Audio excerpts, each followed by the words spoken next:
If you're new to Feed Learning community, welcome. Thanks for joining us today. These lightning sessions, they are monthly 30-minute webinars with a different topic every month for people managers, and they're short to the point, and they give simple tools to develop your skills. So my name is Jessie. For those of you who have never met me, I'm the founder of Feed Learning, and Feed Learning is a talent and organizational development firm. So if you're looking for trainings for your employees, for your managers, you need coaches or team building events planned out, reach out to us.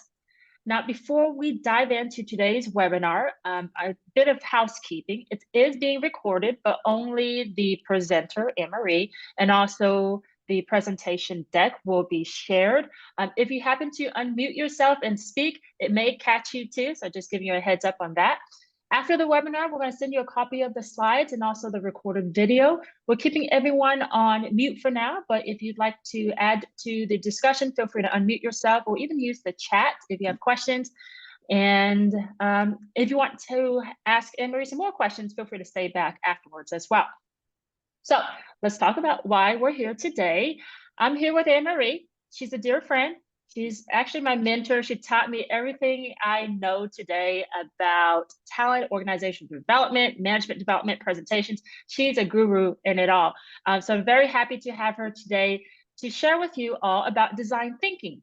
And if you're like me, I think I know what design thinking is. Like maybe it has a little bit to do with designing things, but also maybe a little bit about thinking about things. I don't know. Well, whatever it is, Anne-Marie will share with us how design thinking is important in effectively solving business problems, right? So I'll let Anne-Marie take it away to do her introduction and go from there. Welcome, Anne-Marie. Thanks so much, Jessie. Nice to see you all. Nice to see so many familiar faces. Design thinking is really a combination of all those things. It's really creativity and how we think about designing things and looking at things differently. So pretty much comes from my background, which is a lot of years spent in PR and advertising. And I loved working with the creative types. They taught me a lot about how to think differently. I have over 25 years of experience in learning and development field. And Jessie is too sweet, and the bar is now too high because she's just told everyone I'm her mentor. She's actually my mentor. I've learned so much from her. So we like to collaborate. I'm thrilled to be here. Let's dive in. Here we go. Chris is on the call. He's our brilliant producer. He'll clearly feel free to chat, unmute. We're going to do annotation. Remember annotation? I'm going to let Chris explain annotation. Is that fine, Chris, for you to explain it? Sure, sounds good. Hi, everyone. You got two options for annotating. In the bottom left on most screens, you'll have a little pencil button. That'll be your annotate button. And then you can open that up, select the pencil to draw or a stamp or a check mark. And then you just need to make sure to click the X when you're done. The other way to do it is up where it says you are viewing Anne-Marie Morris's screen. You can click the view options, and there's also an annotate button there. Same way, you'll have a little menu on the side. Make sure you close it out, or else you won't be able to do much else other than write on whatever she's presenting. So that's it. So where are we? I am here in Brooklyn Heights. I live in New York. I'm wondering if anybody has any other place besides the tri-state. I know we have some folks from different parts of the country on the call. So if you could put a check or a star or a dot, a couple of you would put it in the chat. But if you'd like to just make our map light up, that would be pretty fun. Remember annotation. I don't know that I'm seeing any annotations yet. Maybe that's a good reminder that I should have reminded you all about annotation earlier. Oh, here it comes. I see it now. I'm looking at the other screen. Terrific. We have people in California. We've got people down south.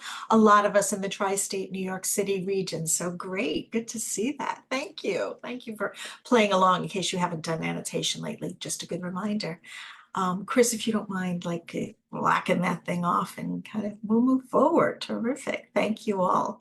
Thank you all for sharing that. So great design is everywhere. And I was thinking about some of the cool things that are out there. During the pandemic, I remembered to be creative and create one of those lazy Susans in my refrigerator. It was like one of the best things I ever did. But there's great design everywhere. I live in New York City, so I don't have enough room for that cool staircase that pulls out. But if anybody is on the call and can do that, I'm really jealous. So great design is everywhere, but sometimes it misses the mark.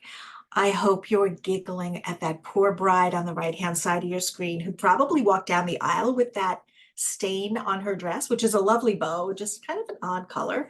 So sometimes great design misses the mark. And when we do a larger class, we'll spend more time. And I teach this class as a 4-hour session, but certainly more time to talk about what's around your house that you love the design of. So sometimes it misses the mark though. So I'd love to know in the chat about a business issue that you might be thinking about reimagining, as small or as big as you want, anything that you might be thinking about. And you can start to put those in the chat and we'll monitor those. And so ponder what you're thinking about in the world of business, whether it's trying to get more business or getting your folks to use a new system or pushing AI in your organization, whatever that might be. Some of you will be brave enough. I see some people never thought about doing it in my fridge. How can we create training that makes an impact using translations? Using manager self-service. Oh, that's a huge one. Getting managers to stop calling whatever group. I know I've been in HR my whole career. They're always calling us for everything. Streamlining my business streams to create a united story. Yeah, to create one cogent story that people understand. Collaborating better with cross-functional teams. Absolutely, Samantha, nice to see you. Yeah, absolutely. Working together with those other teams who are important in our business cycle. Great, we'll keep an eye on that. Let me get to our next slide. So keep putting them in the chat, feel free. We're gonna do a quick dive into design thinking and then a couple of things about what to do next. MIT, every major school, every engineering school, every amazing school around the country and the world have design thinking processes. So I'm using the one from MIT.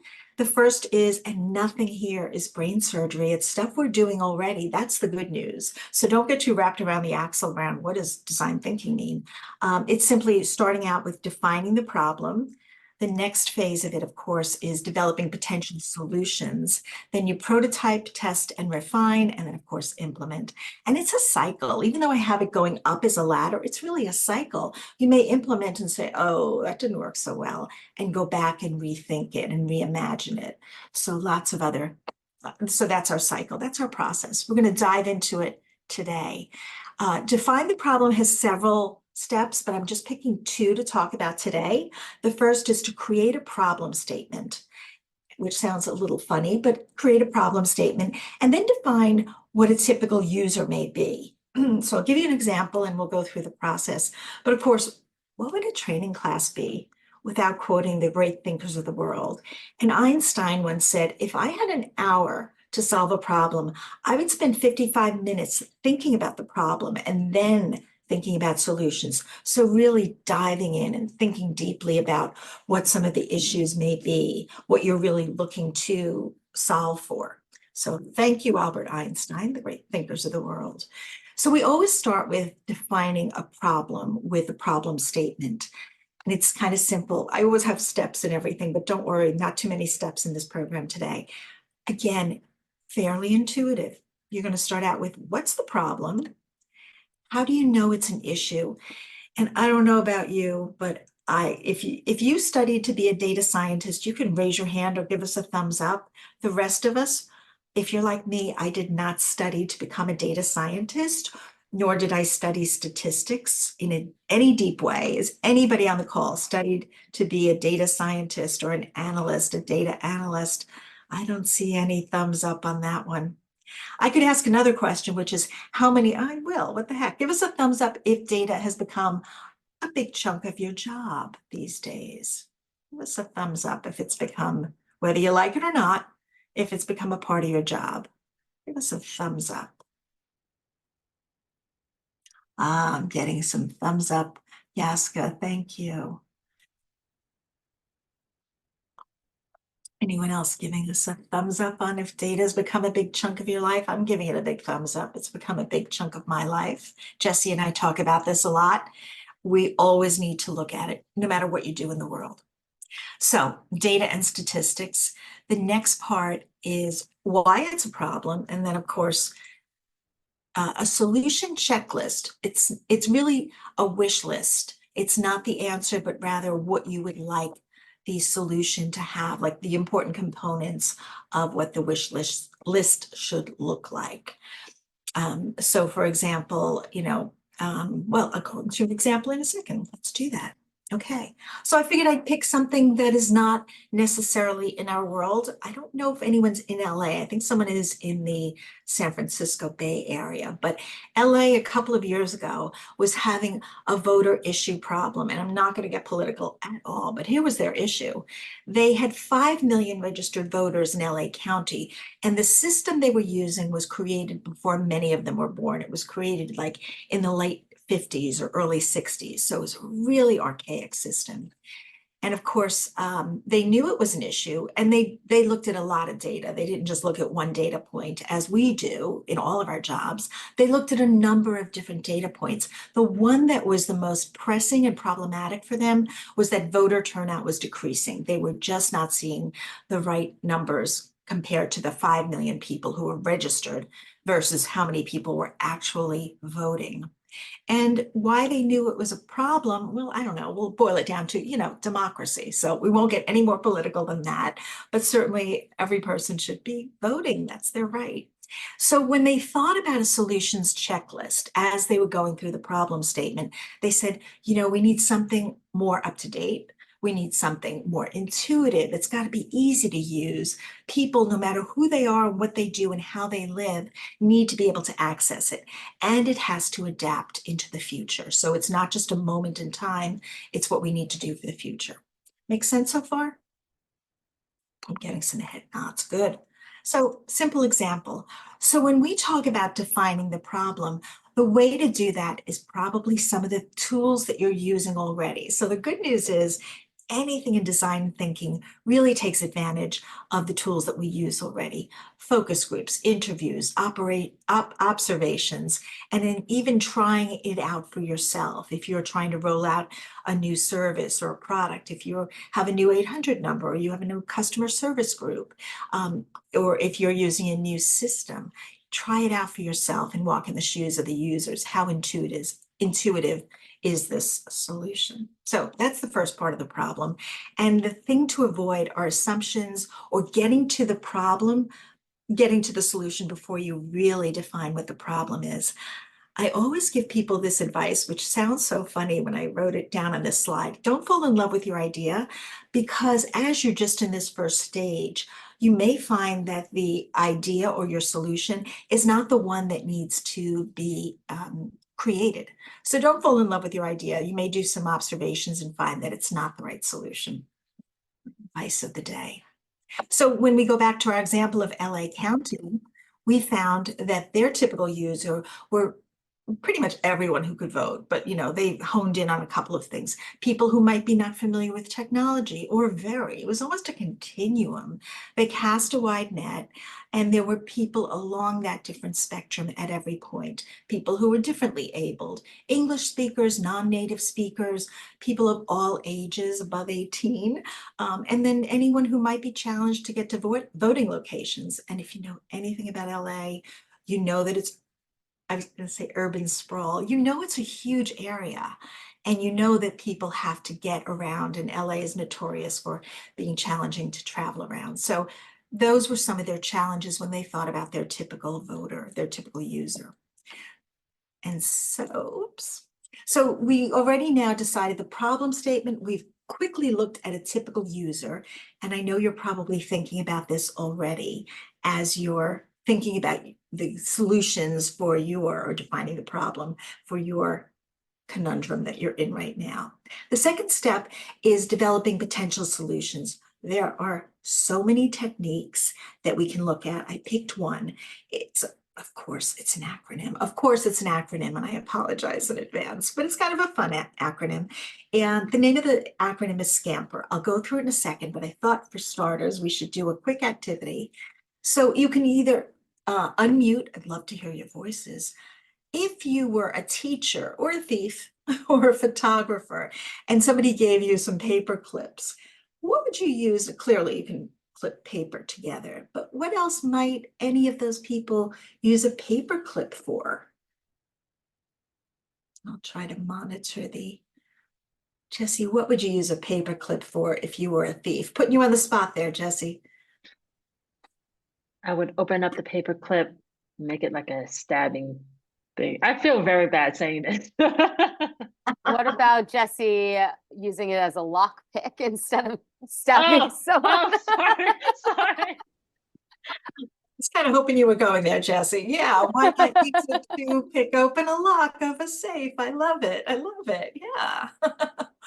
What else could you use? You don't have to be an expert in being a thief. I know none of us are. Stretching a little bit. I got a couple of comments saying that's a little scary that Jesse went right there to weapon. There you go. It's all good. Whatever works. How about if you're a photographer or a teacher? Ah, so reports. Tell me about, I don't know if that was Jesse or if that was Chris. Oh, Yeah, I used to be a teacher. There's just so much paperwork as a teacher. And yeah, when there's 30 kids, you got to somehow keep it all together. yeah. And then Vivian said, distracting the dog by putting a piece of meat on it. I love it. I love it. How about Karen? You said artwork. Is that to include in the art, like give kids a bunch of paper clips and let them create sculpture? Is that what you meant, Karen? Or am I putting words? Yeah, you could either create something with it, or if you're making a collage, or just different ways to incorporate it into an art class. Good. Yeah, perfect. I'm a little biased. My husband's a photographer and he gets really creative when he can't find something to like jigger something. This is the technical side of me, jigger something on his camera to make it, move to the next piece. So I don't think he does that a lot with his really expensive stuff. But anyway, just an idea about how we can use a paper clip, kind of an interesting activity to do with a group and give them paper clips and see what they would do if they were in another role.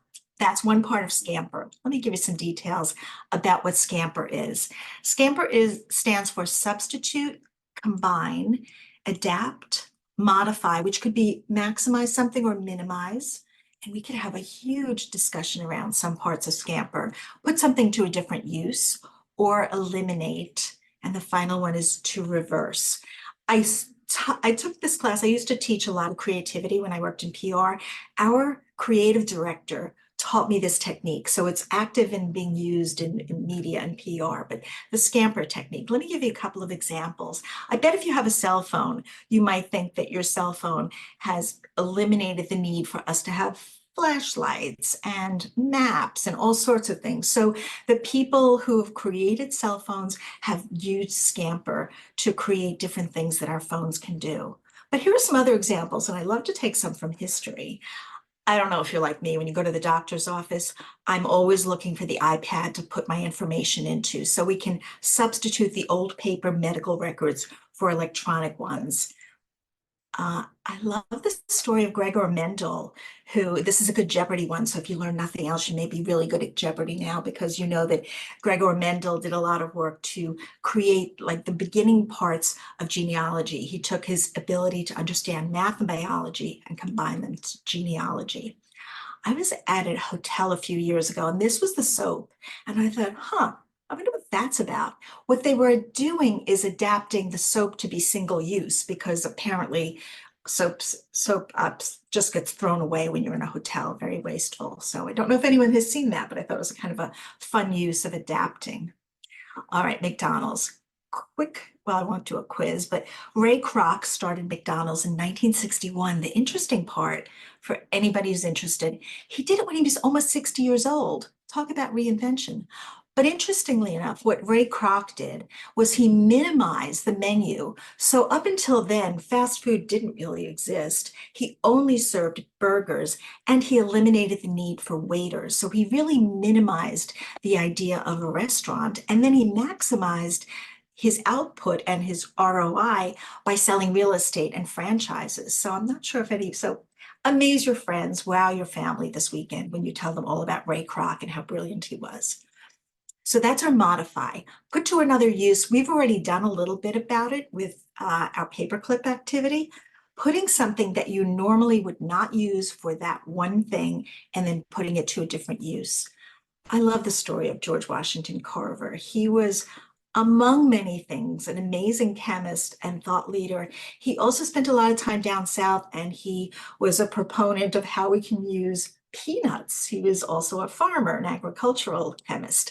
He found out like 100 uses. If you ever Google him, there's a list of 100 things you can do with peanuts besides just peanut butter. You can make dye and stains and wallboards. Way ahead of his time, clearly. I don't know if you are like me, but I love it when companies eliminate their large packaging. And I'm not saying by scope, but I am saying they do this small bottle that you can use instead of buying the huge bottles of dishwashing liquid or detergent. So they're eliminating the packaging. And then the final part of Scamper is reverse. Not sure if you know this, I spent some time, not that I spent time in fintech, I spent some time in fintech, and we would do these things called hackathons.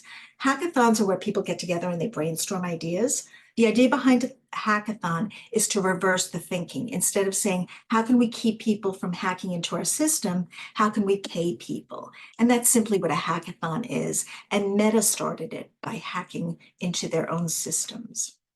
When LA County did it, they used Scamper to adapt to several languages. They also eliminated and wanted to eliminate the need to travel to different voting sites. So I gave you some time to think about what else. Oh, I also had Viv say, create a necklace with a paperclip. I love it. I love it. We won't spend much time on prototype. We simply talk about how we prototype, test, and refine the idea. And these are just some examples of how the LA County worked to test out their system with actual users and then going back to the lab and refining their ideas with a number of different types of users, everybody from people in wheelchairs to differently abled people, and then had their engineers all work together. The last part of this piece is about how do we get our great ideas? Like we have all these ideas. How do you pull them all together? I'm a big fan of, if you're in a room doing the sticky notes and then giving people either markers or pens and asking them to put on and vote this way, or here's another way to vote. I'm a fan of this one because you can write your idea, pass it around, and it's really anonymous. Or of course, we do a lot of polls online, so a lot of voting techniques we can use. The last part of our design thinking process, and again, we go into a lot more detail in the class, are how we implement. So a couple of ideas about how to implement in a relevant way. First, train the relevant stakeholders. Use a pilot group as you're going forward. So don't necessarily roll it out for the entire organization as I'm looking at some of the things that we want to be working on. Doing what we do in retail, which is soft launches. So doing it on a small scale and then busting it out for the rest of the organization.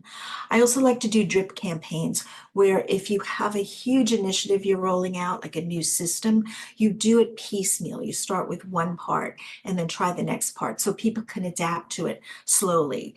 Like if you have a small child at home, you don't give them a 5-course meal or an 8-course meal right away. You introduce foods to them slowly, almost like a drip campaign. Didn't know you were doing that if you were a parent.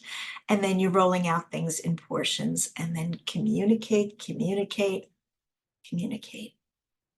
LA County's solution looks like this, and they figured they could adapt it over time, and it's still being used. And of course, the outcome is that obviously more people are voting. So this is our process. We've briefly run through defining the problem with problem statement, a typical user. We're talking about Scamper. We then prototype, test, refine, and then implement. So I've done a lot of talking.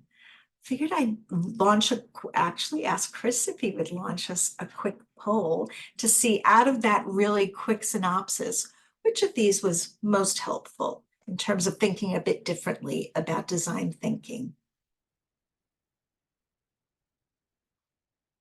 I'm getting some develop potential solutions.